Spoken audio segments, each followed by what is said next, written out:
Okay. Hello, VIPs. I'm going to do something I don't normally do. But I'm doing it because, as always, when I do collectives, it's something that keeps coming and won't leave me alone. And then when I was having a conversation with one of you, and you know who you are, um, that that it kept coming through. You asked me to actually sit down and see what I got, so I'm doing that. Let me preface with entertainment purposes only. Always make no decisions, form no opinions, blah blah blah, based on what I am saying.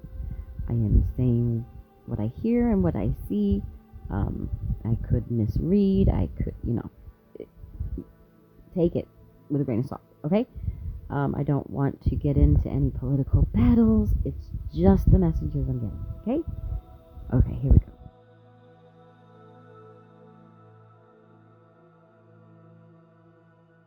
Okay. First, there's a lot going on here. Like a lot. Um, let's look at the first thing. The very first thing is if you've been paying attention, if you understand this person at all, they do not admit flaws. That's not a thing. Um, you have to go back and look at a couple things. One, this is a narcissist. I'm sorry. I know there's still people who like this person, but they are absolutely 1000% a narcissistic sociopath, but at a minimum, a narcissist. Um, so, in their mind, admitting to having a health problem or anything like that is admitting something is quote unquote wrong with them and gives other people power, which is why the best they could do to keep him out of war was a bone spur because it wasn't that embarrassing for him, although later it got embarrassing. So we're talking almost 80 years now of not dealing with health things because that is admitting a quote unquote flaw to in this person's mind, not to everybody else. Um, Also, look at the fact that this person respected and modeled themselves after. I don't even know if I can say this. We'll just say Roy something.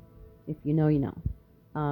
Who is a person who died of AIDS, but literally would not let anyone treating him say that's what he had. Um, they had to say he had cancer. So he kind of lives that way. Okay, so after we get that out of the way, so this is the result of that because it's almost 80 years of living. Like, nothing's wrong with me. Everything is cool. I'm fit as a fiddle. I'm the model of health, blah, blah, blah. You know, I can't even get into like the debate about how much he weighs. I'm morbidly obese, but I profess to be like a bodybuilder. Blah, blah, blah. Okay, so you have that. You have almost 80 years of eating atrociously. And I'm not judging anybody. I don't eat well. I should. I go back and forth between it, blah, blah, blah. But this person has never made an attempt to eat well because he thinks it's an image of a wealthy person to like steaks and high class, blah, blah, blah.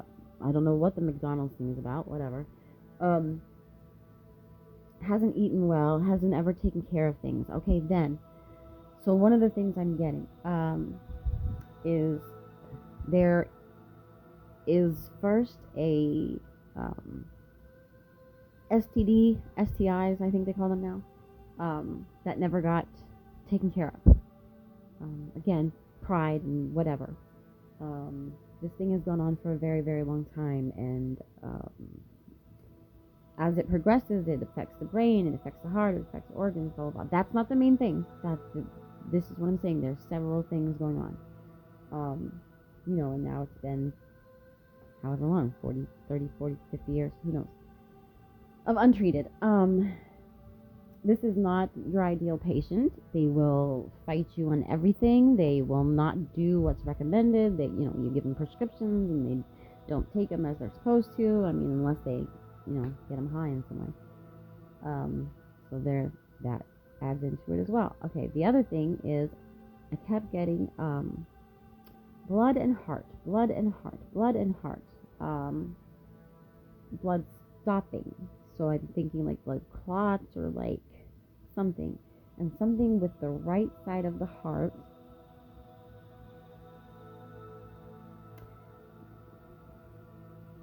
Certainly swelling water. I'll just say congestive heart failure is what it looks like to me. And I know nothing about, I'm not a nurse. I don't know a lot about this stuff. So I'm just kind of saying the images. And something about the two sides of the heart not matching, not working the same. And I don't know what that means or what that could be.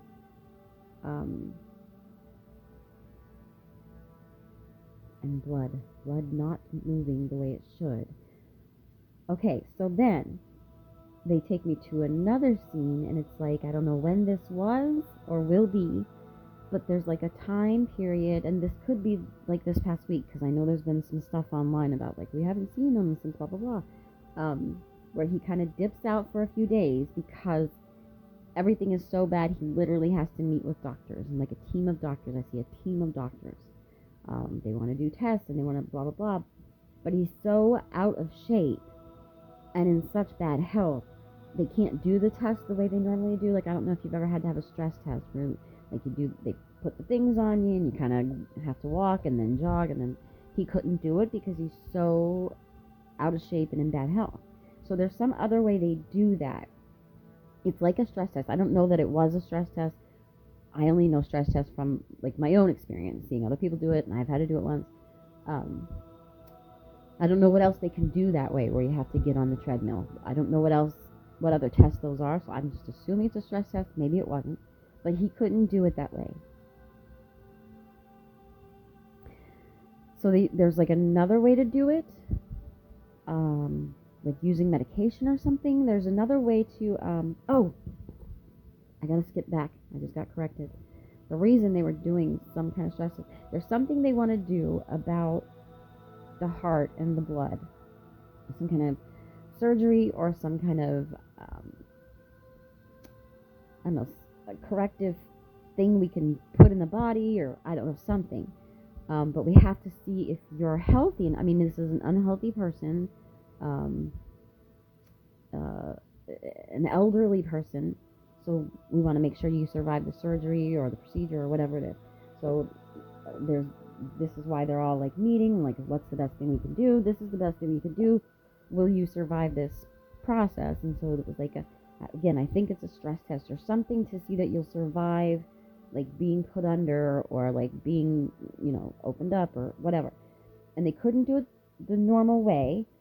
So there's like a medication we can give you, or well, actually the way I'm seeing it, because again, they'll show me like things I have experienced or have seen to give me clues of what they're talking about. And what I'm seeing is, a long time ago, I had to do a test where they put some dye in like a scrambled egg and toast, and I had to eat that, and then I had to stay, and like every hour or so they like did an x-ray to see how my food was digesting.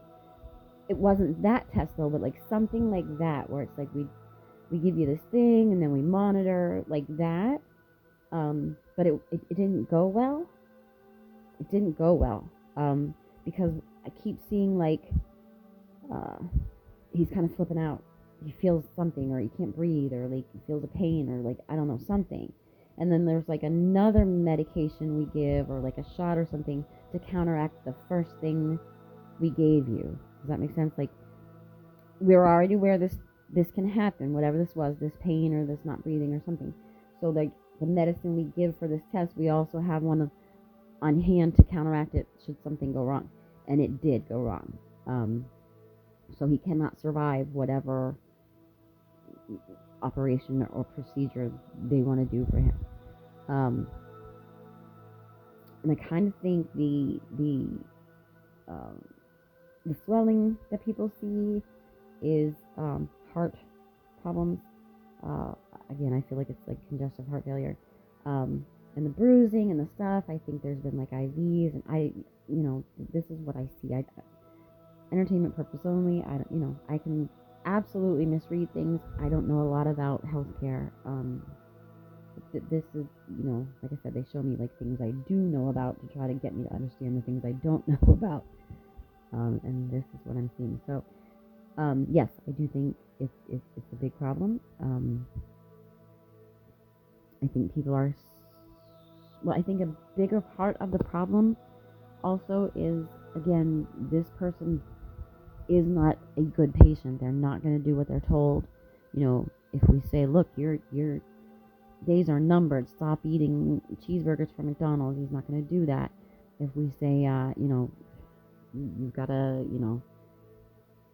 you're the president, you got to tell people your days are numbered, he's not going to do that. You have to take these medications, he's not going to do that. If, we put a pacemaker in you, which obviously they can't because he can't survive surgery, like, he's not going to, he won't do what he's supposed to do. So it is kind of, I do